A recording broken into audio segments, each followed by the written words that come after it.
Et on n'a pas de masque. Bon. Disons qu'ils viennent ici, on fait pas le masque. Il n'y a pas de... Une fois que vous passez la porte, il n'y a plus de Covid.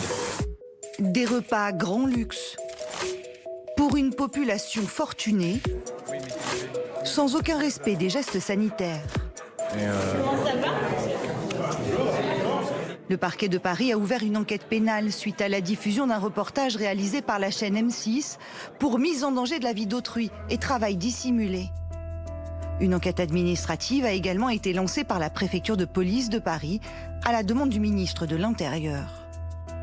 J'ai demandé immédiatement au préfet de police de Paris d'enquêter sur les faits qui sont annoncés dans ce reportage. Ces personnes doivent pouvoir être poursuivies et j'imagine condamnées pour avoir organisé de telles soirées. C'est tout à fait inacceptable. Les organisateurs de ce type de soirée privée risquent jusqu'à 1 an de prison et 150 000 € d'amende. Alors que la situation sanitaire se dégrade et que les mesures de confinement ont été élargies à l'ensemble du territoire, ils ne s'en cachent pourtant pas. Sur les réseaux sociaux, ils en font même la promotion. J'ai le plaisir de vous convier à un moment d'exception le 1er avril pour un dîner-soirée. À partir de 17h45, autour d'un menu caviar et champagne. De quoi courroucer les restaurateurs qui respectent les règles. Lamentable et débile, franchement. Franchement, quelle image on va ressortir de ça, nous les restaurateurs? On s'est battu avec mon groupe de travail pendant des mois pour obtenir des aides.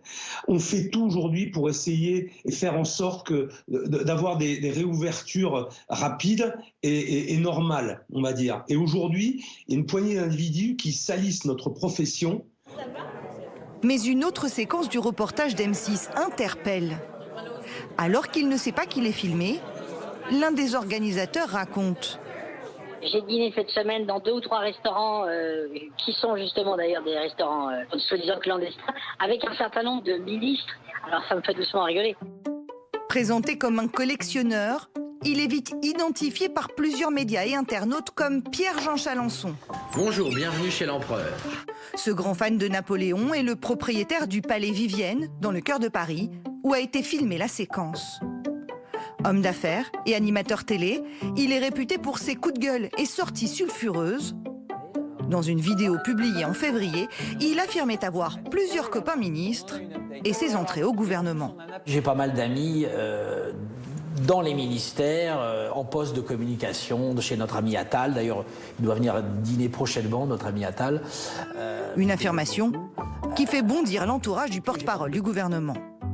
Gabriel Attal a découvert cet extrait ce dimanche soir sur Twitter, avec beaucoup d'étonnement. Il ne connaît pas M. Chalençon et n'a évidemment jamais participé à un quelconque dîner ou soirée. Depuis dimanche, Pierre-Jean Chalençon semble avoir changé son fusil d'épaule. Son avocat plaide l'humour. Pierre-Jean Chalençon a toujours apprécié faire de l'humour. Quand celui-ci précise qu'il dîne avec des ministres, il manie le sens de l'absurde. La blague ne fait pas rire l'exécutif, qui assure qu'aucun membre du gouvernement n'a participé à l'un de ces dîners. C'est aussi extrêmement inquiétant. Ça veut dire que depuis 24 heures, on a lancé en pâture le discrédit sur des femmes et des hommes politiques, sans citer de nom. Il y a un côté fausse délation qui pose problème. En plus, on voit derrière que les réseaux sociaux s'en emparent et donc tout ça est monté en épingle. Et puis l'atterrissage, encore une fois, c'est finalement revenir sur ces propos comme si c'était quelque chose de normal. Je trouve ça extrêmement étonnant pour ne pas dire plus.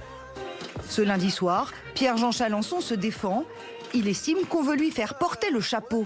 Bien évidemment, je n'ai jamais organisé aucune soirée clandestine, surtout pas avec des ministres. Et j'ai l'impression qu'on essaie de me faire porter le bouc émissaire ou qu'on essaie d'utiliser mon nom et mon image pour faire tomber le gouvernement. Quant à cette soirée de jeudi, nous étions quelques personnes.